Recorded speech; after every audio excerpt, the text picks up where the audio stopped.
Bonjour à toutes et à tous, on commence ce tour de la presse sportive en France avec la deuxième journée de la phase de poule de la Ligue Europa.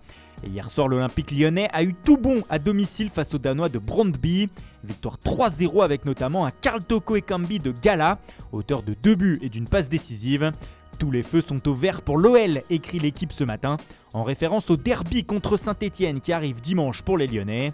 Le deuxième représentant tricolore dans cette Ligue Europa, l'Olympique de Marseille, n'a en revanche pu faire mieux qu'un match nul 0-0 au Vélodrome contre Galatasaray. Des Marseillais inoffensifs, résume l'équipe, alors que de son côté, la Provence parle de déception, avant de revenir sur les tensions en tribune entre supporters turcs et marseillais. De nouveaux incidents qui ont causé une interruption de la rencontre pendant quelques minutes. L'AS Monaco, elle, est allée chercher un bon nul 1 partout hier sur le terrain de la Real Sociedad. Un résultat qui rend fier aussi les Basques, comme le montre la une de Mundo Deportivo édition San Sebastian. Enfin, dernier résultat des Français ce jeudi soir, Rennes est allé s'imposer 2-1 aux Pays-Bas face au Vitesse Arnhem lors de la deuxième journée de la phase de groupe de la Ligue Europa Conférence. Des Rennais renversants pour le journal L'Équipe.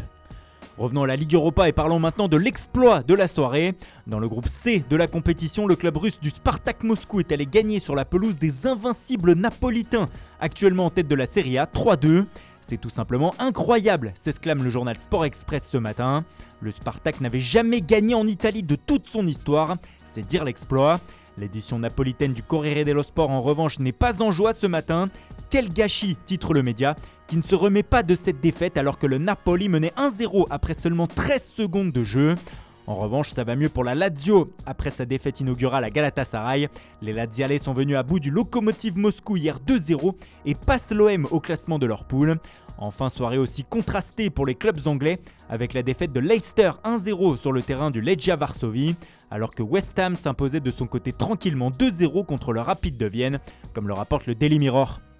Le tabloïd qui évoquait aussi le grand retour d'Harry Kane sur la scène européenne. Lors de la victoire de Tottenham hier en Ligue Europa Conférence 5-1 contre le club slovène de Mura, l'attaquant anglais a réalisé un triplé en 19 minutes et 25 secondes. De quoi lui permettre de faire quelques premières pages au pays ce vendredi. Le Daily Telegraph par exemple parle du roi Kane ce matin et indique que le buteur a enlevé un peu de pression sur les épaules de son coach Nuno Espirito Santo, a confirmé désormais en Première Ligue. Allez, on ferme la page résultats de cette revue de presse et on en vient à l'actualité bouillante de cette semaine, la crise au FC Barcelone. Après la gifle reçue à Benfica, les heures de Ronald Koeman sur le banc du Barça sont comptées. Pour Marca, le coach néerlandais est même déjà KO et cela méritait même un jeu de mots avec son nom de famille. Contre l'Atlético de Madrid ce week-end, il devrait diriger son dernier match en tant qu'entraîneur de l'équipe, mais il ne sera pas sur le banc car suspendu. Les Sportius aussi ne croient plus en son avenir et écrit « Il va tomber ». Koeman attend seulement que la direction barcelonaise lui trouve un remplaçant. C'est le moment où Joan Laporta intervient et doit prendre une grande décision.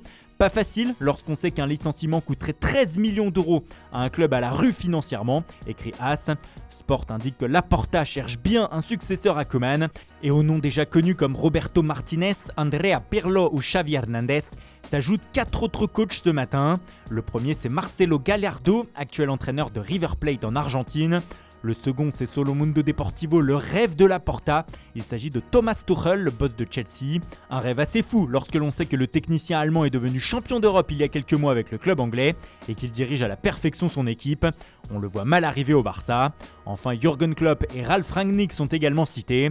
Dans le football, tout va très vite décidément.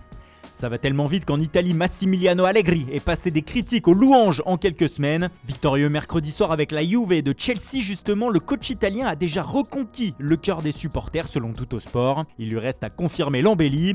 Un rayon de soleil qui contraste avec la noirceur des comptes de l'Inter. Comme le rapporte le média, les champions d'Italie ont perdu la saison dernière la colossale somme de 245,6 millions d'euros. Jamais un club de Serie A n'avait enregistré une telle perte sur un exercice. Le Covid et la fermeture de la billetterie sont notamment passés par là.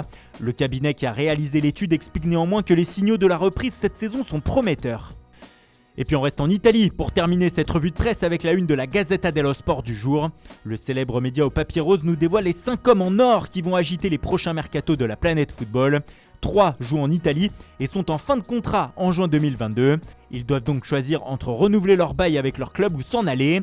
Il s'agit de Franck Kessié de l'AC Milan, de Marcelo Brozovic de l'Inter et de Lorenzo Insigne du Napoli. Kylian Mbappé est aussi mentionné sur la une en tant que futur joueur libre et proche du Real Madrid. Enfin, le cinquième homme est le seul sous contrat. Il s'agit de Erling Haaland. L'attaquant du Borussia Dortmund serait selon le média entre le PSG et le Real Madrid. Mais ce serait le club parisien qui tiendrait actuellement la corde. On va pour terminer rajouter un sixième homme à cette liste de dingue. Il s'agit de Federico Chiesa. Selon le Corriere dello Sport, la Juventus aurait fixé le prix de son crack à 100 millions d'euros. Une manière de tenter de repousser les prétendants qui étaient nombreux l'été dernier selon le journal. La Juve aurait en effet refusé des offres de Liverpool et de Chelsea. Les deux clubs reviendront-ils à la charge? Affaire à suivre. Voilà, c'est tout pour ce matin. Merci pour votre fidélité. Bonne journée à tous. Et à tout à l'heure pour le JT Foot Mercato.